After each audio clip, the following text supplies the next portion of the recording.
우리 함께 하나님의 말씀 보겠습니다. 로마서 2장 17절에서 24절 말씀입니다. 로마서 2장 17절에서 24절 말씀 함께 읽으십시다. 우리 합독해서 읽겠습니다. 유대인이라 불리는 내가 율법을 의지하며 하나님을 자랑하며 율법의 교훈을 받아 하나님의 뜻을 알고 지극히 선한 것을 분간하며 맹인의 길을 인도하는 자요 어둠에 있는 자의 빛이요 율법에 있는 지식과 진리의 모본을 가진 자로서 어리석은 자의 교사요 어린아이의 선생이라 스스로 믿으니 그러면 다른 사람을 가르치는 네가 내 자신은 가르치지 아니하느냐? 도둑질하지 말라 선포하는 내가 도둑질하느냐? 간음하지 말라 말하는 내가 간음하느냐? 우상을 가증히 여기는 내가 신전 물건을 도둑질하느냐? 율법을 자랑하는 내가 율법을 범함으로 하나님을 욕되게 하느냐? 기록된 바와 같이 하나님의 이름이 너희 때문에 이방인 중에서 모독을 받는도다. 아멘. 여러분 우리가 여러분 말씀을 보지 않으면 말씀을 보지 않으면 우리의 생각에 세상의 생각 또 인간적인 생각 이런 것들이 들어옵니다. 뭘 안 하면요? 말씀을 안 하면. 기본적으로 말씀을 읽고 말씀하야 하는 거. 말씀을 총 8가지 해야 된다. 8가지. 말씀을 읽고 묵상하고 하야 하고 요게 이제 전방한 3가지. 그다음 4번째가 그것을 연구하고 토론하고 연구하고 토론하고 그다음 뭐예요? 글을 쓰고 반드시 글을 써야 돼요. 그러니까 크리스찬들은 글을 쓰는 사람들입니다. 크리스찬들은. 크리스찬들이 영적으로 성숙하지 않는 이유 중에 하나는 글을 안 써. 성경에서는 기록하라는 말씀들이 정말 많이 나와요. 제가 얘기했죠? 이스라엘에서는 전 세계에서 글을 소위 말해서 책을 내는 사람들이 가장 많은 민족이 유대인들이에요. 어릴 때부터 글 쓰는 훈련을 한다. 어떤 글을 써? 다윗이 시편을 쓰는 것처럼. 다윗이 시를 썼잖아요. 그 시가 노래가 돼서 찬양이 됐고 그래서 글 쓰는 거. 그 다음 뭐예요? 가르치는 거. 교육학에서도 최고의 러닝은 배움은 뭐다? 티칭하는 거, 가르치는 거다. 한국 교회뿐만 아니라 유럽 교회도 그렇고 지금 유럽 교회도 그렇고 전 세계 교회가 지금 거의 망했죠. 이스라엘 외에는 지금 복음이 들어간 곳은 다 망했어요. 유럽 망했고 우리 한국도 지금 다음 세대가 95%가. 제가 이번 주 지났는데 하나님이 참 감동을 주시는 게 지금 자식농사 책이 나온 지가 한 이제 8년 됐거든. 2014년 12월에 나왔더라고 보니까. 그래서 개정판을 출판사에서 이런저런 얘기를 하기에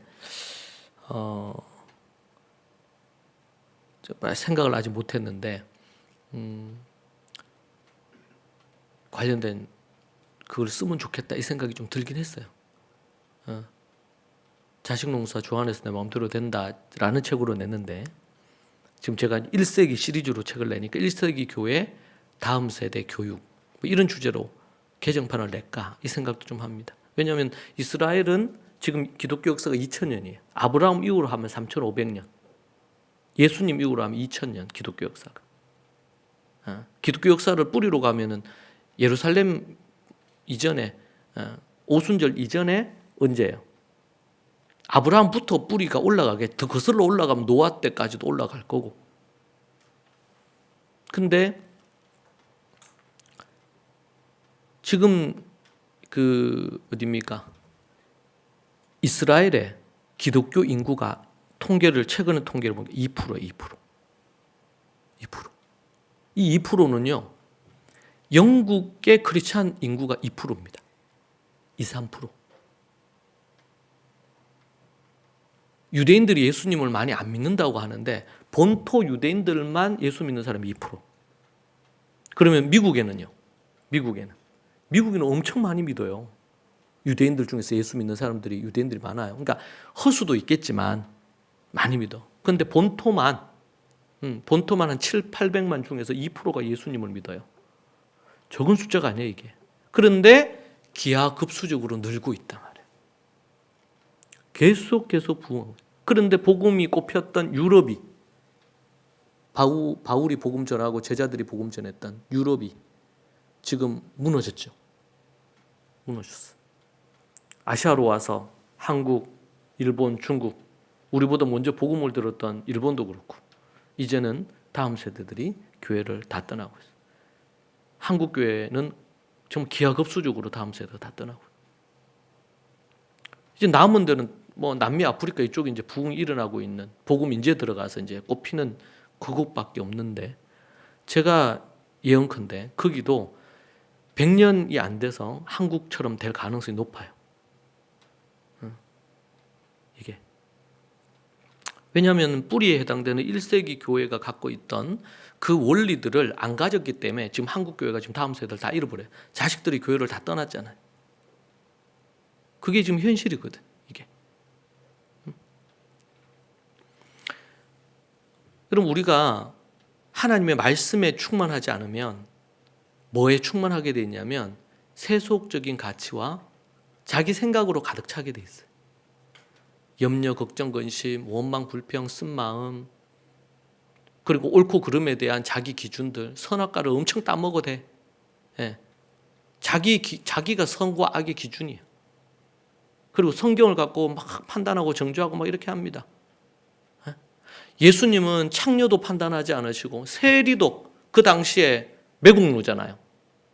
지금 우리로 얘기한다면 뭐야? 일본 앞제비였는 놈들. 세리들. 근데 예수님이 그 세리들 욕하셨나요? 아니죠. 세리와 죄인들의 친구가 되셨죠.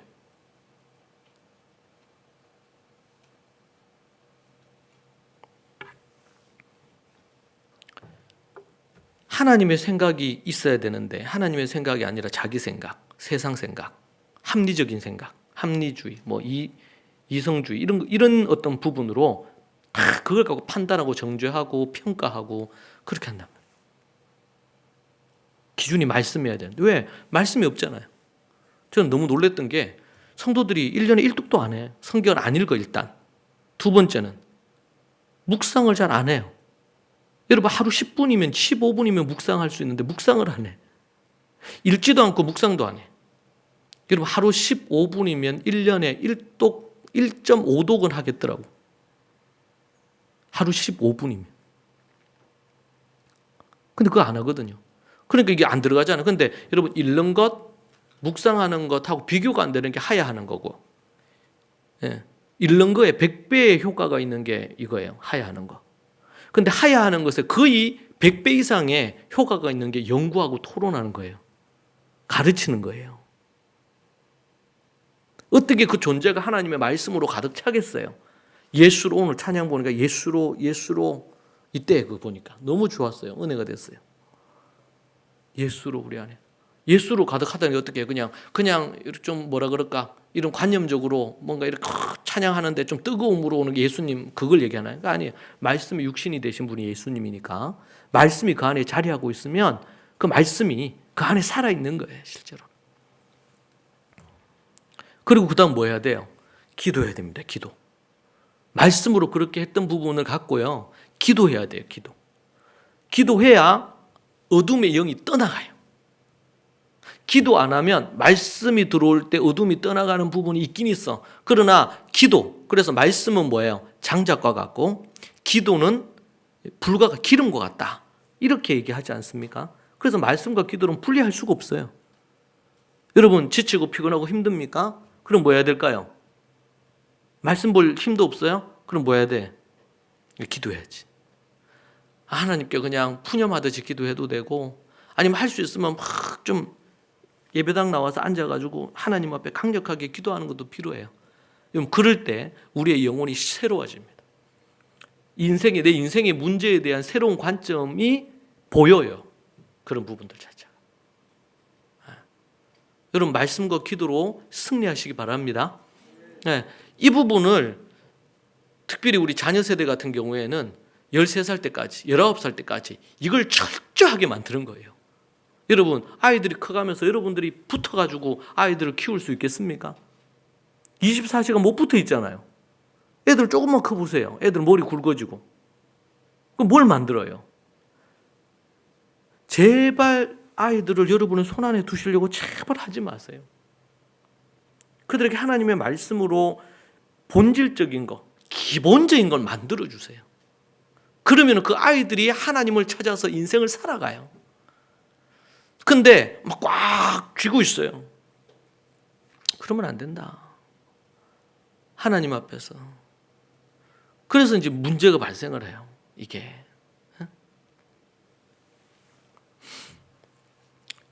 하나님의 말씀과 기도, 말씀의 8가지, 기도하는 삶. 이거 만들어내야 됩니다. 여러분 오늘 참 예배 자리에 잘 오셨으면 아이들 데리고 잘 왔습니다.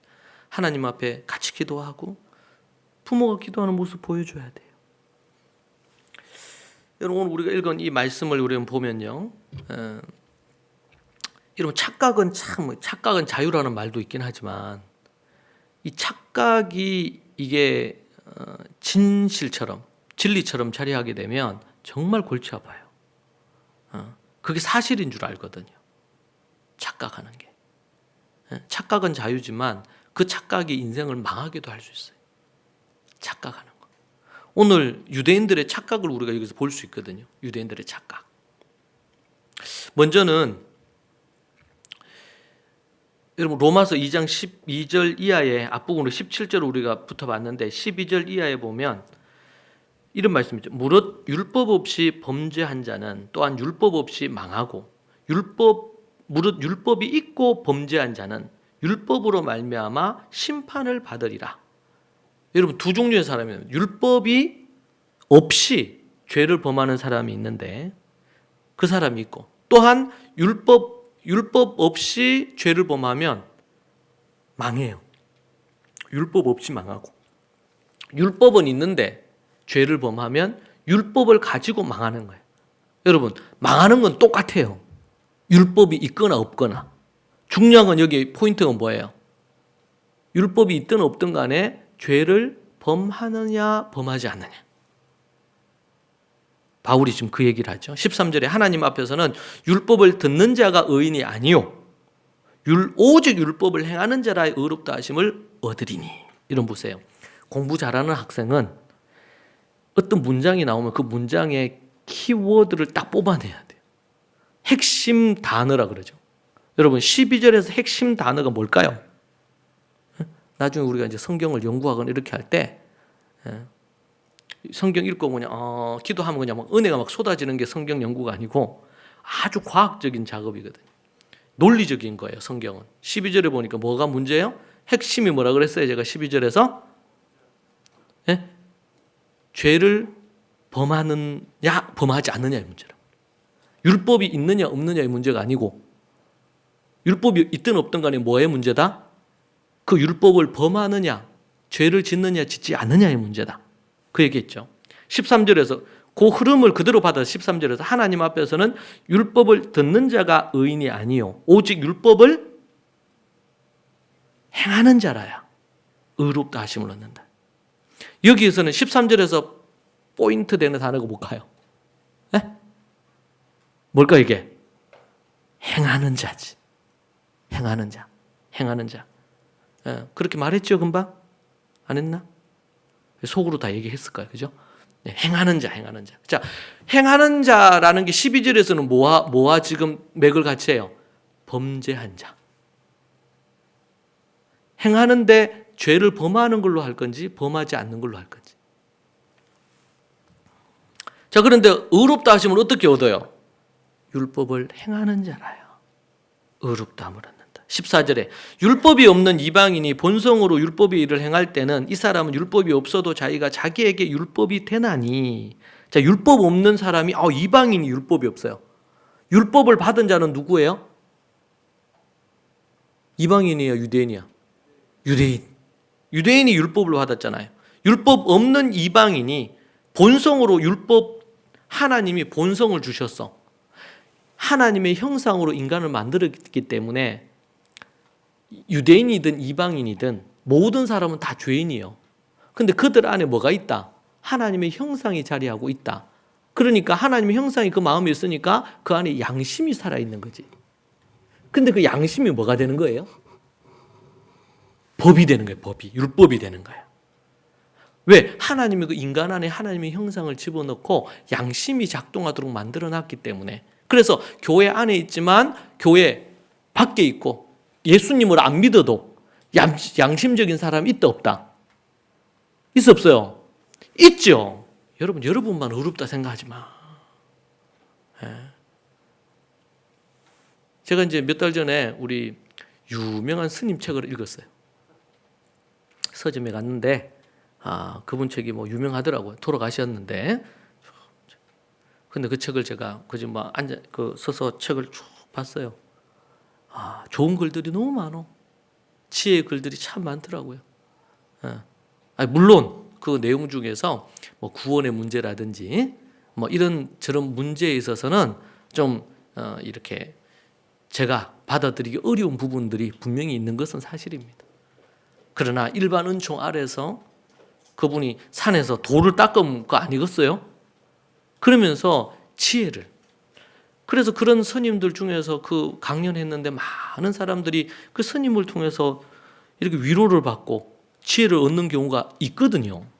그거 부정할 수 없어요, 우리가. 왜 그렇습니까?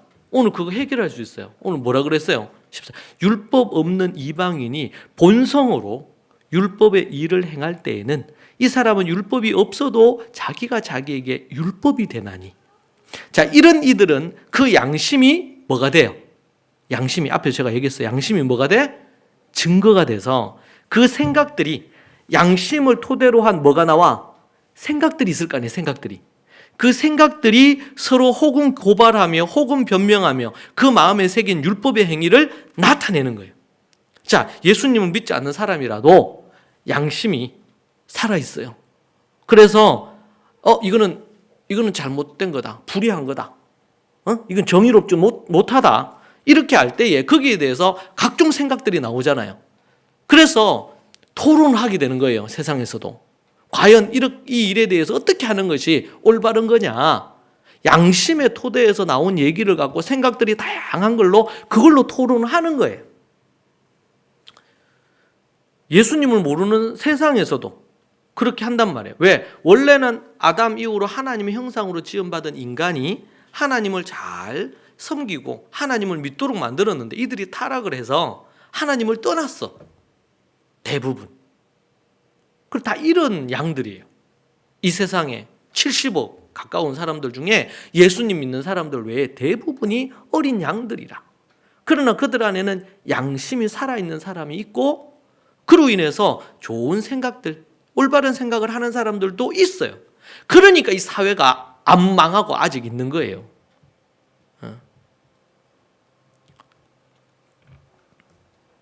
자, 그러면 우리가 세상에 있는 사람들 중에 교회 안에는 우리가 다 의로운 사람들이고 밖에 있는 사람은 다 큰 나쁜 놈들이고 세상은 다 더러운 거고 이렇게만 보면 된다 안 된다? 성경에는 세상이란 단어를요, 하나님이 세상을 이처럼 사랑하사, 이때도 세상이야. 세상이라고 그럴 때 코스모스, 하나님이 만든 자연 만물을 세상이라고 하기도 하고, 두 번째는 하나님이 사랑한 세상이 있어요. 하나님이 세상을 이처럼 사랑하사. 그건 뭐예요? 이 땅에 있는 영혼들을 하나님은 사랑하세요. 하나님 없이 살아가는 그 영혼도 구원받기를 원하세요. 하나님께서 사랑하셔. 요한복음 3장 16절에 또 세상이 어떻게 했어요? 너희는 이 세상을 본받지 마라. 있죠? 이건 뭐예요? 죄악된 세상. 하나님을 떠나서 죄악을 행하는 세상. 소돔과 고모라와 같은 세상.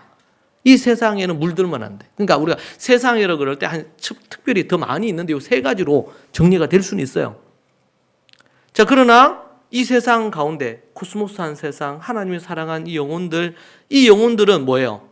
부정적이거나 안 좋은 것은 아니에요. 죄악된 세상.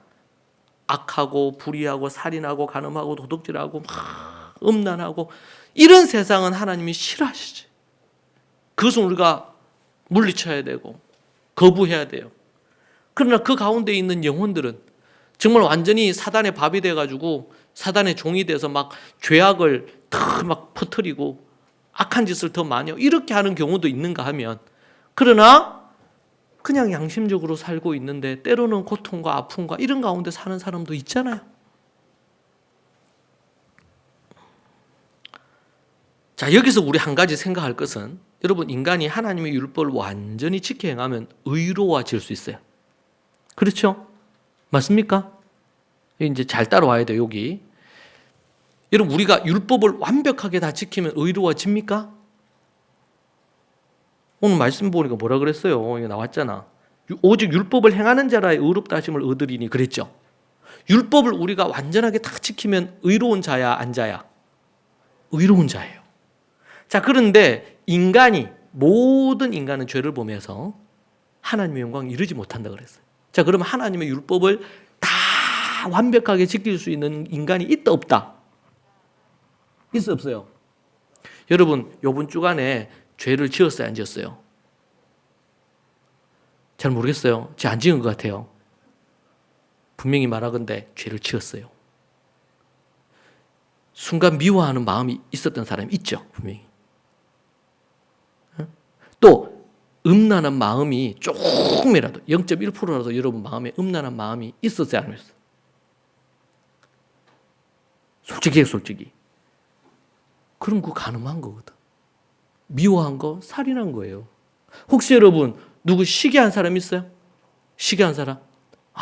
좀 잘 나가네 저거.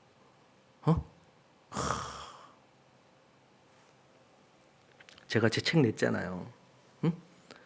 근데 사람 마음이 어떤 거냐면, 책을 냈는데 책이 이게 잘 나갔으면 좋겠잖아요. 그리고 순위도 막 올라갔으면 좋겠잖아요. 내 아는 분이 책을 냈는데 내보다 더 책이 잘 팔려. 그럼 괜히 마음이 이상해. 그럼 마음이 이래요? 시기한 마음이 생긴단 말이에요. 남이 잘 되면 박수 쳐주고 이래야 되는데, 우리 그렇게 배웠는데, 실질적으로는, 또 자식 키워보면 그렇잖아요. 있는데 내 자식하고 있는데 옆집 자식이 더 잘 되는 것 같아.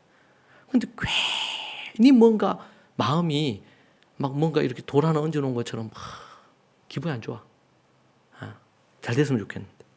그 집애가 잘 되는 게 참 좋은 일인데 괜히 그렇거든, 이게. 여러분, 우리는요, 분명히 알아야 될 것은, 우리는 율법을, 하나님의 계명을 완벽하게 지킬 수가 없어요. 완벽하게 지킬 수가 없어. 그래서 하나님께서 이 율법을 지켜 행하는 것으로 의로워지지 않는 다른 의로워지는 길을 열어놨어요. 왜? 인간이 율법을 지켜가지고 의로워질 수 없는 거예요. 한 명도 의로워질 수가 없어, 인간이. 그래서 하나님 편에서 독생자를 보내셔가지고 인간을 대신해서 이 죄의 지불하고 다른 길을 열어놨어요. 그게 뭡니까? 어떻게 의로워지는 거예요? 대신 십자가에 달려 죽으신 예수 그리스도를 믿고 그분의 뜻대로 살기 위한 참된 믿음을 가진, 그 믿음으로 의롭다함을 얻는 거예요.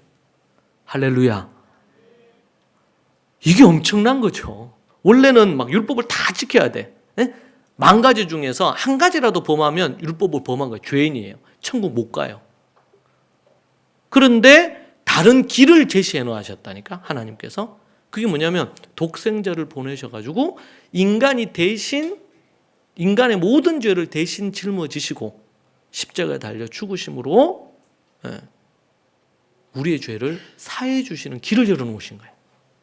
이게 뭐야? 새로운 길. 의로워지는 새로운 길이 열렸어요. 그게 뭐야? 오직 믿음으로. 오직 믿음으로. 인간의 어떤 노력도 공로도 안 되는 거예요. 예수 그리스도를 믿음으로 의로워졌어요. 그럼 믿음으로 의로워진 사람은, 여기 이제 잘 기억해. 믿음으로 의로워진 사람은 계명을 더 열심히 지켜야 된다. 맞아요? 믿음으로 의로워졌는데 의로워졌으면 됐지. 왜 계속 계명을 왜 지켜야 돼? 그냥 의로워졌잖아, 믿음으로. 믿음으로 의로워진 거 노래하고 찬양하고 이렇게 하면서 그렇게 살면 되지. 왜 우리가 계명을 왜 지켜야 돼? 그러니까 이런 질문이 생기는 거예요, 이게. 그래서 교회가 잘못한 것 중에 하나가 뭐냐면 기독교가 성경을 잘못 오해한 거예요. 오늘 보세요. 뭐라 그랬어요, 지금? 이방인이나 유대인이나 모두 다 죄인이에요. 자, 그런데 이 죄인된 인간이 의로워지려면 율법을 지켜 행해야 돼요. 율법을 지켜 행해야 돼요. 자, 그런데 인간은 율법을 지켜서 의로워질 수 있다, 없다? 없다. 그래서 하나님이 다른 길을 열어놓으셨어요. 믿음으로 의로워지는 길을 열어놓으셨어요. 자, 그런데 이 믿음이라는 것이 입술로 믿습니다, 이렇게 하는 걸로만 믿음이 아니고 예수님이 우리를 대신해 십자가에 달려 죽으심으로 우리의 죄가 사함을 받고 구원의 길이 열렸다라는 것을 믿고 그 믿음을 가진 자는 이제 어떻게 살아야 되는 거예요? 복음에 합당하게 하나님의 계명을 지켜야. 여러분, 원래 하나님께서 계명을 주셨어요. 왜 주셨어요? 지키라고 주셨어요. 그런데 인간이 못 지키는 거야. 그래서 다른 길을 열어놓으셨어요. 그러나 하나님의 계명을 지켜서 율법을 지켜서 의로워지도록 하는 그것은 계속 유효한 거야. 유효한 게 있는 데다가 인간이 이걸로 구원 얻을 수가 없으니까 구원 얻는 길을 하나 열어놓으신 거지. 그리고는 계속 가면 구원 받아서 뭐 하고 살아야 돼요? 계속 계명을 지킴으로 의로워지는 삶을 계속 살아야 되는 거야. 유대인들의 실패한 것이 뭡니까? 그들이 하나님의 계명을 모세를 통해 받았어요. 율법을 받았어. 아, 우리는 율법 받은 자들이다. 율법 받은 자들이다. 우리에게는 율법이 있다. 율법, 토라가 있다. 율법을 가졌고 그러면 우리가 특별한 민족이지. 이렇게 생각을 한 거죠. 선민사상이라 그래, 그거를.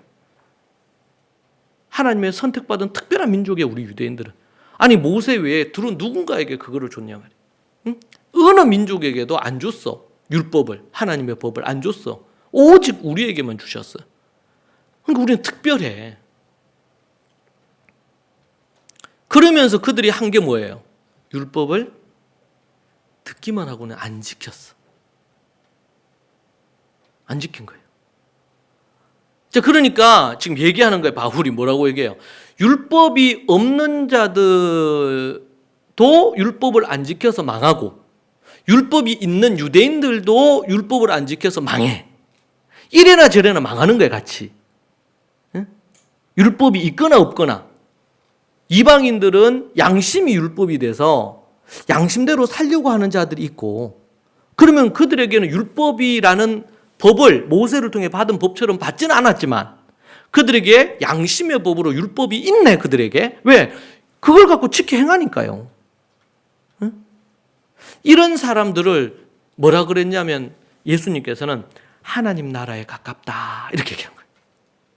유대인들 중에서 하나님을 진짜 믿으면서 하나님의 계명을 지키기 위해서 선한 양심으로 지키려고 하는 자들이 있었어요, 유대인들 중에서. 그래서 묻죠, 예수님한테. 선생님, 어떻게 의로워질 수 있겠습니까? 궁금한 거야, 의로워지는 거지. 그러면서 예수님이 뭐라 그랬어요? 하나님 나라와 가깝구나. 너가 하나님 나라와 가깝다지만 하나님 나라에 들어왔다고 얘기 안 하고 하나님 나라에 가깝다. 왜? 하나님의 율법을 지켜 행하고 하나님의 양심을 따라 살려고 애를 쓰는 모습을 보니까 하나님 나라에 가깝다는 거야. 근데 그들에게 뭐가 필요하겠어요? 그것 위에 뭐가 필요해? 구원 얻으려면. 예? 뭐가 필요합니까? 얘기했잖아. 율법을 지켜 행하는 구원 얻지 못한다 그랬잖아요. 뭐가 필요해요?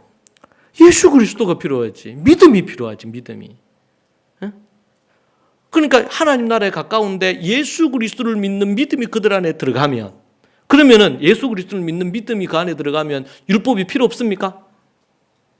율법으로 의로워지고 있는 그 삶에 대한 게 다 필요 없나요? 그게 아니죠. 그것을 토대로 하지만 예수 그리스도가 아니고는 구원의 길이 안 열린단 말이에요. 예수 그리스도는 우리의 구원의 절대적인 기준이야.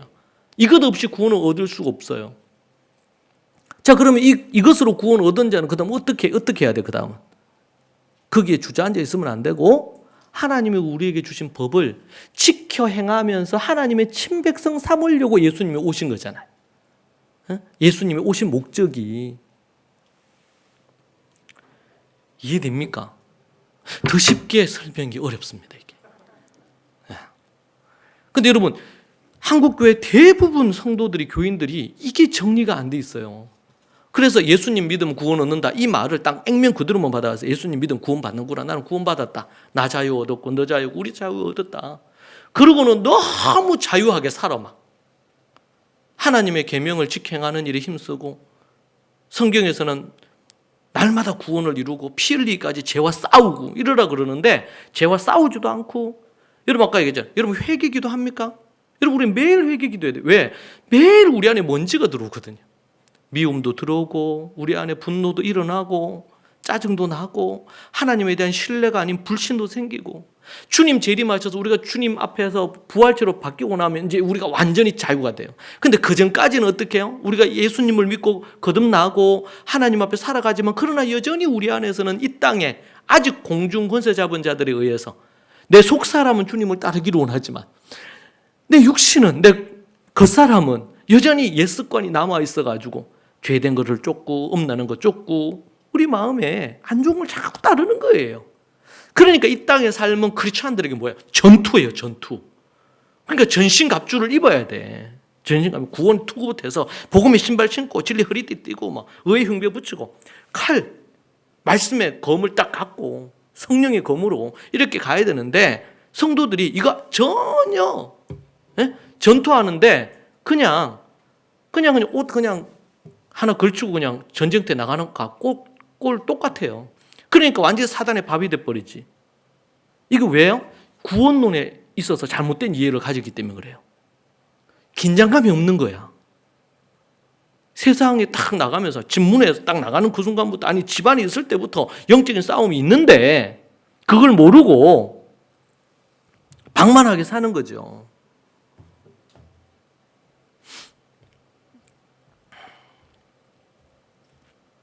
자, 그래서 오늘 이제 우리가 17절 이하의 내용에 보면 유대인들이 착각을 한 거예요. 17절. 유대인이라 불리는 내가 율법을 의지하며 하나님을 자랑하며, 율법 의지하고 하나님 자랑하고 율법의 교훈을 받아서 하나님의 뜻을 알고 지극히 선한 것을 분간해요.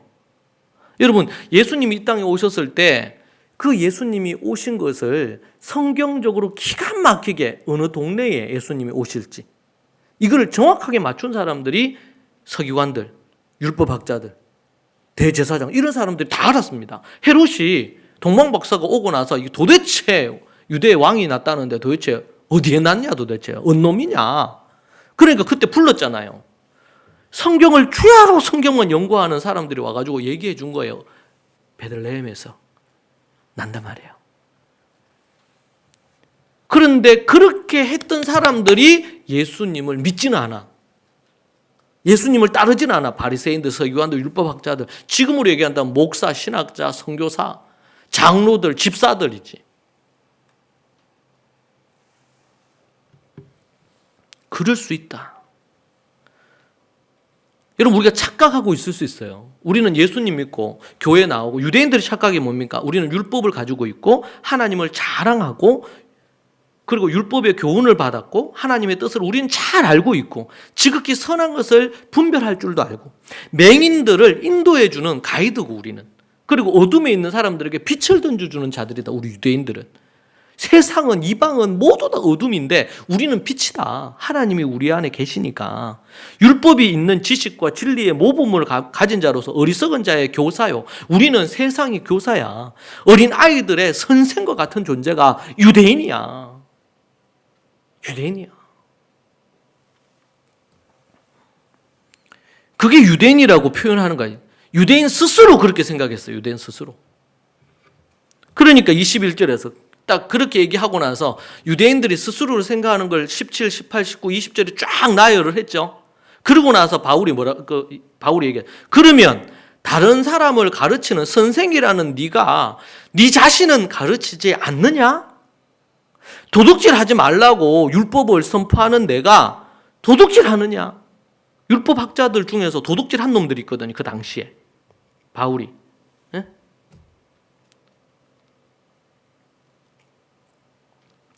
랍비들 중에서 당시 랍비들 유부녀와 간통하는 경우가 있는가 하면, 그리고 유대인 중에서 일부는 자신들이 혐오하며 저주하던 도둑질을 일삼고 이교도의 신전에 몰래 들어가서 감 나가는 물건을 훔치는 유대인들이 있었어요. 유대인들이. 그래서 요한계시록에서 뭐라 그럽니까? 요한이 사탄의 회당, 유대 회당이 아니고 사탄의 회당이다, 이렇게 유대인들을 비판하죠. 그래서 너희들이 믿음이 있노라 하고 율법을 가졌다고도 하고 선생이라고도 하고 맹인을 이끄는 그런 가이드라고도 하고, 이렇게 얘기는 그렇게 치는 그렇게 얘기하고는 자기는 그걸 지키지도 않고, 가르치고는 자기는 안 지켜. 지키라고 막 얘기는 하고 자기는 안 지켜. 이게 유대인들이 범한 우예예요. 교회가 이 시대에 사랑하라고, 그렇게 하나님의 사랑이라고 그렇게 사랑에 대한 얘기를 하고는 교회가 사랑을 안 해. 누구 작은 사람의 누구 힘만 보면 그걸만, 교회만큼 말 많은 데가 없어. 그러니 세상에서 교회를 보면서 뭐라 그래? 이중인격자라는 게, 외식주의자들이라는 거예요. 여러분, 그래서 여러분 다 그런 건 아니지만 영화에 보면 옛날부터 영화들 중에 그런 거를 드러내는, 최근에도 무슨 더 글로리인가요? 뭐 그런 학교 폭력 관련된 이런 드라마가 나왔다 하더라고요. 넷플릭스인가 어디서 했대요. 근데 거기에 보면 한 장면은 나오는 게 뭐냐면 그 나오는 학교 폭력 가해자 중에 한 명이 목사 딸인가 그런가 그렇죠?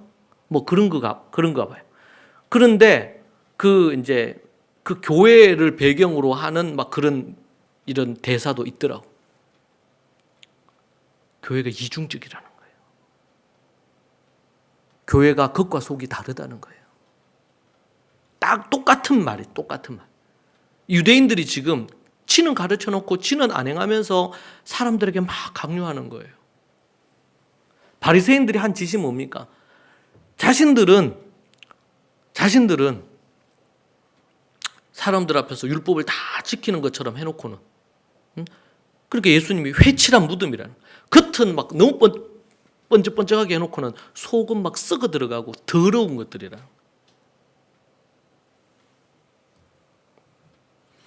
23절, 율법을 자랑하는 내가 율법을 범함으로 하나님을 욕되게 하느냐? 율법을 자랑하고 우리는 율법이 있다, 율법에는 십계명이 있고 이런 계명들이 있다, 그러면서 네가 율법을 범해, 율법을 지키지도 않으면서 하나님을 욕되게 하는 거예요. 기록된 바와 같이 하나님의 이름이 너희 때문에 이방인 중에서 모독을 받는도다.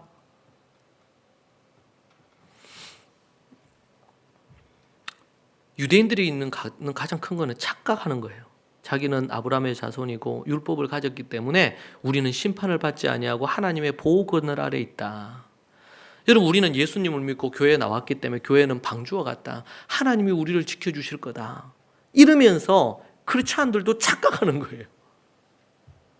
그런데 그렇게 얘기하면서 자기가 그 계명을 지키지 않으면 율법이 없는 것과 똑같다는 거예요. 야, 예수님을 믿는다고 하나님을 믿는다고 얘기하면서 하나님의 계명대로 살질 않아. 그럼 어떻게 돼요? 하나님은 없는 거하고 똑같다는 거예요. 믿음을 보이라는 거예요. 행함이 없는데 어떻게 그 믿음을 알겠냐. 그래서 산상수훈에서 7장에서 얘기하잖아요. 그 열매로 그 나무를 안단 말이지. 주여 주여 하는 자가 다 천국에 들어갈 것이야. 하나님의 뜻대로 행하는 자라야 천국에 들어간다. 예수님이 직접 그렇게 얘기하셨잖아요. 믿음이 있노라 하면서 행함이 없는 것은 죽은 믿음이요. 자, 여기서 우리는 믿음을 다시 정의해야 돼요. 믿음이 뭡니까? 믿음이 믿습니다, 아멘, 믿습니다, 이렇게 하는 게 믿음입니까? 주여 주여 하면서 믿습니까? 이렇게 하는 게 믿음입니까?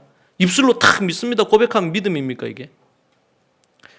제가 그래서 종종 예를 들잖아요. 우리가 이 믿음이라는 것을 우리가 지나치게 이 헬라적으로 이해하는 게 문제다 그랬어요. 여러분, 우리 결혼식 할 때, 결혼식 하면은 서약하잖아요. 이 사람만 평생을 사랑하겠느냐? 약속하잖아요. 그럴 때 네 이렇게 대답하잖아요. 근데 네라고 대답한 게 이걸 어떻게 믿을 수 있는지 어떻게 알아요? 그렇게 결혼 서약하고 결혼식 했어. 그러고 나서 그가 살아보면 알아요. 살아보면. 진짜 이 약속이 진짜인지 가짜인지. 근데 뭐 결혼식 하면 다 그렇게 고백하는 거지. 근데 이미 그 사람은 결혼할 사람이 있는데도 바람 피고 있어 지금. 결혼하고 나서도 바람 피는 거예요. 그러면 그 서약이 무슨 의미가 있어요? 법적으로 그 서약하고 그 혼인 신고했으니까 법적인 효력은 있을지 모르지. 그러나 그게 진정한 서약을 한 거예요? 아니잖아요. 우리가 예수님을 믿는다고 하면서 예수님 믿는다는 그 말 속에는 죄인된 우리를 예수님이 십자가에서 하나님께서 십자가의 독생자로 우리를 구원해 주셨다. 피로. 어떻게 죄인된 나를 이렇게 살려주시다니. 내가 이제는 내 평생 주를 위해 살겠다.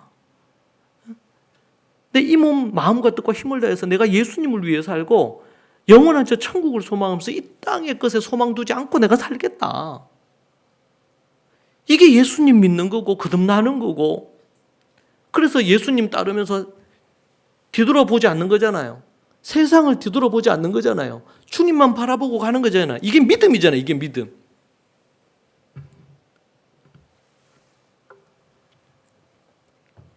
그래서 뭐라 그래요? 구약에서 이스라엘 백성들이 하나님 오전에는 하나님 앞에 예배드리고 주일날, 오후에는 안식일날, 오전에는 하나님께 예배드리고 오후에는요 바알에게 제사하고.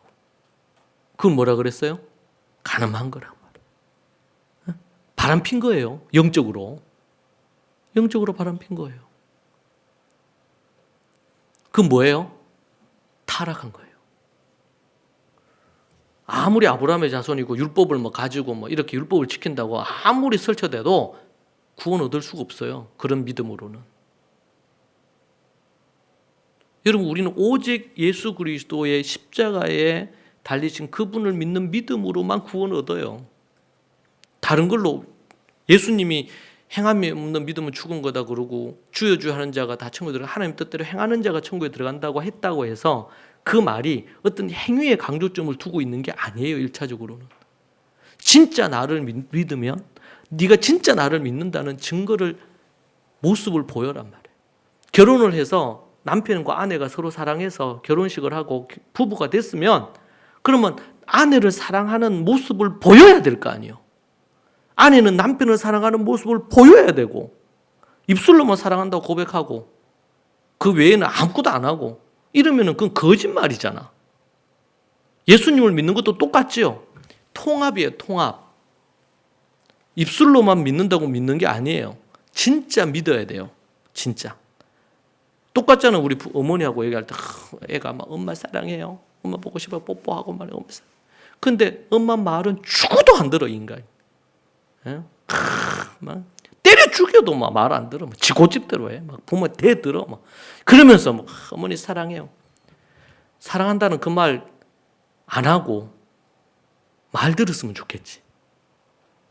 백날 청날 뽀뽀하면서 말 안 해도 돼요. 사랑한다고. 그냥 어머니가 얘기하면 네. 순종하면 그게 사랑이지. 여러분, 우리가 고린도전서 13장에 보면 사랑장이라고 그랬잖아요. 사랑의 몇 가지? 15가지. 사랑은 뭐 하고? 오래 참고. 사랑이라고 말하지 마세요. 그냥 오래 참는가. 온유하다는 거, 이거 이제 친절하다 그랬죠. 친절한 거. 친절한 거예요. 여러분 부부 사이에 서로 친절하게 대합니까? 이걸 다르게 표현하면 좀 예의가 있는 거예요. 부부 사이에도 예의가 있어야 되거든. 부모 자식 간에도 예의가 있어야 돼요. 예의가. 그죠? 사랑하는지 묻지 말고 친절한가 이렇게 물을 필요가 있을 것 같아요. 네. 왜냐면 사랑은 너무 좀 추상적이야. 너무 아내는 남편을 아내를 너무 사랑하려고 하지 마시고 그냥 친절하게 이렇게 하세요. 친절하게. 도리어 남을 대하듯이 하는 게 더 사랑하는 것일 수도 있어. 남한테 막 함부로 말 안 하잖아요. 근데 부부 사이 함부로 말. 부모 자식 사이에도 이게 질서가 있어야 되거든. 근데 자식이 부모한테 막 반말하고 말이지. 여러분 어디 나가서 내보다 나이가 몇 살만 많아도 존대하잖아요. 근데 자식이 부모한테 반말하는 거는 그냥 놔둬. 친밀감을 돋운다나 어쩐다나. 그러니까 권위도 안 쓰고 질서도 안 쓰고. 너무 이 기본이 약해. 기독교의 ABC를 모르는 사람들이 집사, 장로, 목사들이 너무 많아. 어떻게 올바르게 가겠어요? 이게. 여러분, 우리가 겸손해야 되고 착각하면 안 돼요. 나는 예수님 믿었으니까 나는 뭐 무슨 일이 있어도 막 죄를 막 짓고 음란한 죄 짓고 바람 피고 막 도둑질하고 사기치고 거짓말을 막 하면서 막 자기한테 유리하게 뭔가를 막 상황을 바꾸고 그러면서도 자신이 그렇지 아니라고 착각을 한단 말이에요. 잠시 잠깐 넘어지거나 실수할 수는 있어요. 그런데 내 양심을 거슬러서 죄악을 계속 짓고 있다면 고민을 해봐야 돼요. 제가 충격받았던 책 중에 하나가 리차드 백스터가 쓰신 회심이라는 책입니다. 오래전에 제가 봤어요, 그 책을. 그 책을 쓴 그 목사님이 청교도 목사님인데 그분이 챕터 중에 이런 챕터가 나와요. 목사들이여 회개하라. 목사 중에서 회개하고 회심을 거듭나지 못한 목사들이 너무 많단 말이에요. 목사들이 회개하라. 그때 제가 전도사였는데 그 책을 읽는데 처음에는 기분 나빴어요. 저는 어릴 때부터 교회를 다녔고 예수님을 믿고 이제 전도사가 되고 이제 앞으로 목사가 되는데 목사들을 향해서 회개하라고 그러고 거듭나지 못했다고 막 화를 내고 막 이러면서 막 책망을 하는 거예요. 그 시간이 지나면서 나중에 보니까 진짜 내가 이 목사들이 회개하거나 회심하지 못했을 수 있겠구나. 나도 전도사였지만 그랬을 수 있겠구나. 종교 생활은 해요. 목사니까 전도사니까 설교도 하고 가르치기도 하고 상담도 하고 뭐 이런 걸 한다면 성경 공부도 인도도 하고. 근데 진짜 하나님을 사랑해서 하나님의 뜻대로 살고 있느냐는 그건 다를 수 있단 말이죠. 그래서 예수님이 산상수훈에서 뭐라 그랬어요? 죽은 자도 살리고 귀신도 쫓아내고 마귀도 쫓아내고 이런 것들을 다 하고도 많은 사람을 주께로 인도하고도 천국 문 앞에서 예수님 뭐야? 내가 너를 모른다. 아니 그거는 목사나 선교사나 막 이런 사역자들이 하는 일인데 그거 한 사람을 예수님 모른다 한단 말이에요. 왜? 그런 걸 하면서 뒤로는 죄를 짓는 거예요. 십계명을 범하고 산상수훈을 범하고 그러면서도 설교는 하면서 양심이 믿지 않는 사람보다도 양심이 더 더러워.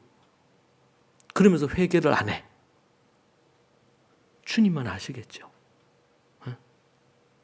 그들이 들어갈 천국은 없다.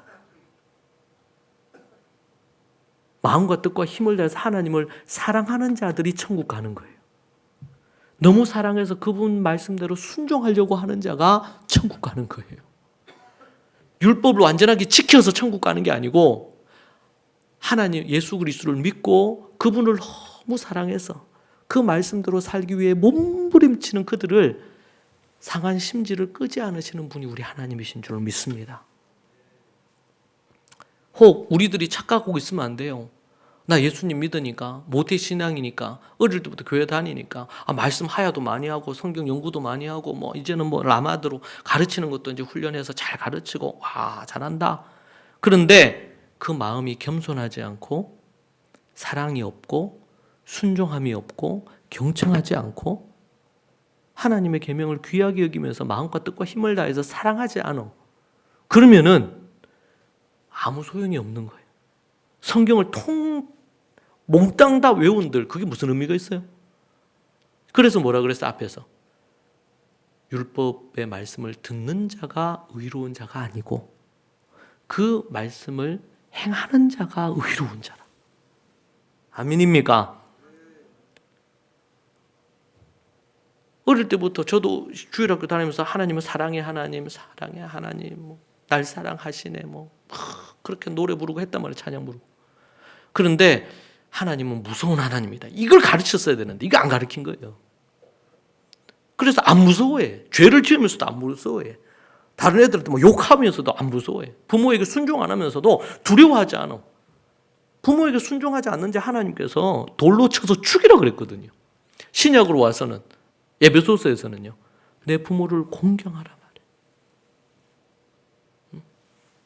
쿠르반이라 그래서 그들에게 전통을 만들어 놓고 하나님께 드렸다 그러면 부모에게 복량하지 않아도 되는 거. 이거 예수님이 엄청나게 책망했죠. 코르반이라고 하면서 부모님한테 드려야 될 용돈은 안 드리고 하나님께 드렸다고 거짓말 치고는 그냥 부모 공경을 안 하는 거예요. 하나님 그거 다 아는 거예요. 그래서 여러분 종말의 때 마지막 때의 특징 중에 하나가 뭡니까? 부모 공경을 하지 않는 자 지옥불이 떨어진다 그래서. 믿음이 인도라 하면서 부모를 공경 안 해. 바울이 뭐라 그래요? 불신자처럼 여기란 말이에요. 불신자처럼. 왜? 예수님 안 믿는 사람들도 불교도들도 유교도들도 양심이 있어서 자기를 낳아준 부모를 공경하잖아. 근데 예수 믿는 사람들은 부모 공경을 안 하는 거예요, 잘. 그럼 누구를 기뻐해? 하나님이 누구를 기뻐하시겠어? 근데 자기는 예수님 믿는다고, 구원받았다고, 불효를 막 그래 저지르면서. 아니, 물론 효를 행하다가 낙심하여 넘어지기도 하고 이럴 수 있지. 오늘 제가 타고 오는데 말씀 통독하는 지금 누가복음 제가 통독하거든요. 통독하는데 그 말씀 나오더라고요. 누가복음 6장 7장 여기 가니까 어떤 사람이 지금 강도 만났어요. 근데 제사장이 지나가면서 강도 만난 자를 보고는 피해갔어. 레위인이 지나가면서 피해갔어요. 지금으로 얘기하면 목사, 장로 이런 사람들이에요. 그런데 유대인들이 그렇게 저주하고 욕하는 바리새인들이 있다고 왔는데 이 강도 만난 이 사람이 있지만 피투성이가 되어 있는데 너무 극률한 마음이 그 마음이 있는 거예요. 그래서 어떻게 해요? 그 사람을 자기 말에 태워가지고 그 숙소에 숙박하는 곳에 가서 돈을 주면서 이 사람을 좀 잘 치료를 해달라. 내가 다시 올 때 필요하면 돈을 더 주겠다. 응? 목사 지나갔고 레위인 지나갔고 그런데 그렇게 저주하고 욕하고 막 지옥불에 떨어질 인간이라고 한 바리새인이 그렇게 한 거예요. 그러니까 예수님 뭐라 그래요? 진짜 이 강도 만난 사람의 이웃은 누구냐? 누가 강도 만난 사람들이냐? 그 예를 들기는 제사장 예 들고 레위인 예 들었잖아. 이 사람들은 교회 지도자들이거든요. 지도자.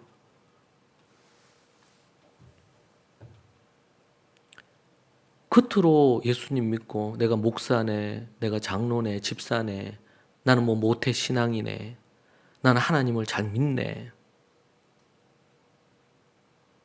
그런 말을 많이 해봤자 소용이 없어요. 유대인들은 나는 아브라함의 자손이라는 거예요. 탁 프라이드가 있어요.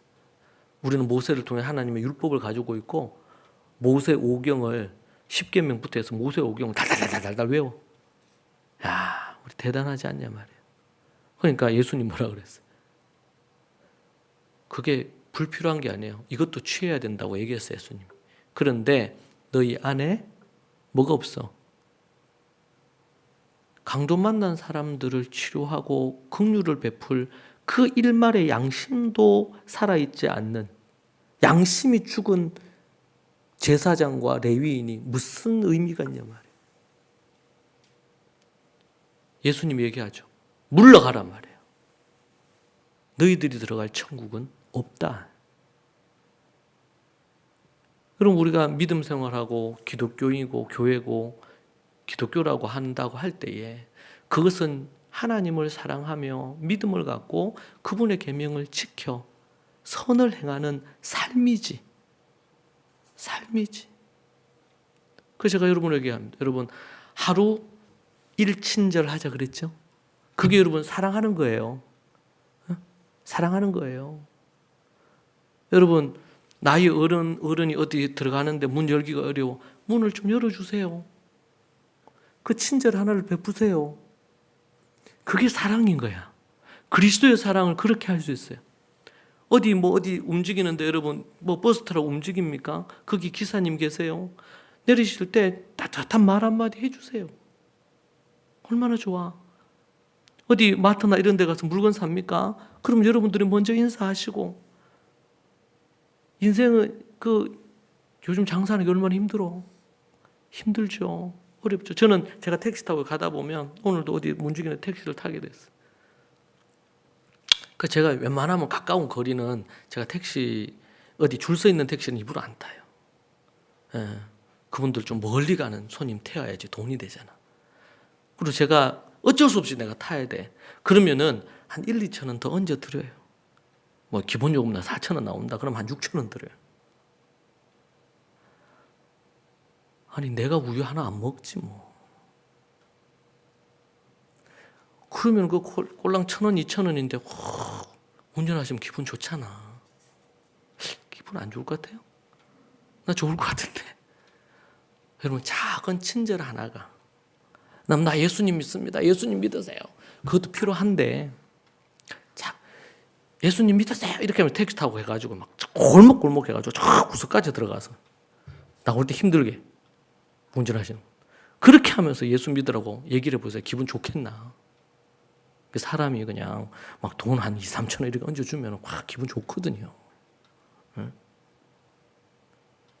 그러면서 그냥 어디 뭐 전도지 하나 흘려놓고 막 아이고 정말 예수 믿는 사람 다르다 이래 돼야 되는데 막 입으로는 예수 얘기 막 교회 얘기 실컷 하고 두 사람이 타가지고 뭐 집사 장로 얘기 막 하면서 교회 욕을 실컷 하고 내리면서 예수 믿으라고 하면 누가 그 예수를 믿어? 우리 너무 크리스찬들이 않들이 상식적이지 않거든요. 그러면 안 된다. 여러분 꼭 하루 1 친절을 꼭 베푸십시다. 그게 세상에 비치고 소금을 드러내는 거거든요. 응? 꼭 드러내는 거. 제가 경기에서 어디에서 서울에서 움직인다고 제가 지하철을 탔어요. 지하철을 탔는데 이 사람이 술을 먹었어요. 젊은 친구인데 이 21살 요래돼 보여. 근데 술을 먹었는데 그 지하철 타기 전에 내가 서 있는 자리 그 뒤에 이 사람이 이미 누워 있는 거예요. 정신이 잃었어 이미 술이 너무 만취가 돼가지고. 내가 이 사람이 아이고 이거 막차였는데 지하철이 이 사람 타겠나? 어떡하나? 이렇게 하고 있는데 아이고 또 기가 막히게 술 취했는데도 지하철이 딱 들어오니까 일을 하더라고 이 사람이. 부쩍 일하더니 막 정상인처럼 그냥 툭툭 걸어 들어가. 그러고 들어가서는 완전히 갑자기 그냥 팍 깨구리지는 게 또. 그래 내가 참 그런데 이제 사람들이 다 피하죠. 피하고 막 냄새 나잖아요. 그럼 막 묻고. 그래 내가 옆에 가서 했어요. 정신을 차리세요. 어디까지 갑니까? 이렇게 했어요. 그렇게 하니까 뭐 정신을 못 차려 이 사람이. 내가 어디까지 가는지. 나는 이제 몇 정거장 후면 내리는데 내가 도와주려고 얘기했어요. 그러니까 막 정신이 없어 그냥 막 그 자기 안방처럼 막 이렇게 누워 있는 거예요 그 바닥에. 제가 이제 그렇게 하면서 이거 어떻게 해야 되나 그래서 제가 이제 112 전화를 했죠. 112로 전화해서 혹시 여기 겨울이니까 이 사람 이렇게 해가지고 나가서 어디에서 이제 쓰러져 있으면 죽잖아요 자칫 잘못하면 한겨울인데. 그래서 제가 이제 그 전화하고 이렇게 하니까 이제 사람들 몇 명이 붙어가지고 그 사람 막 깨우려고 하는 거예요. 그리고 자기 앉아있던 그 자리에 그 사람 앉혀가지고 또 어떻게 막 정신 차리도록 막 하는 거야.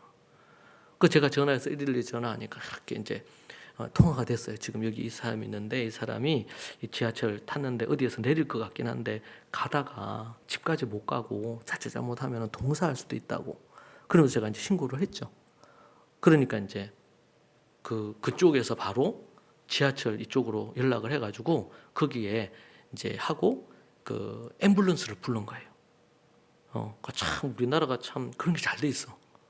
그렇게 해가지고 막 그렇게 하는데 역정거장을 거기가 좀 긴 역이었거든요. 이렇게 하는 게 보통은 한 2분이면 서울에서 뭐 역 딱 서는데 한 5분, 6분 이렇게 지나야지 한 번 서는 부분 역이었어.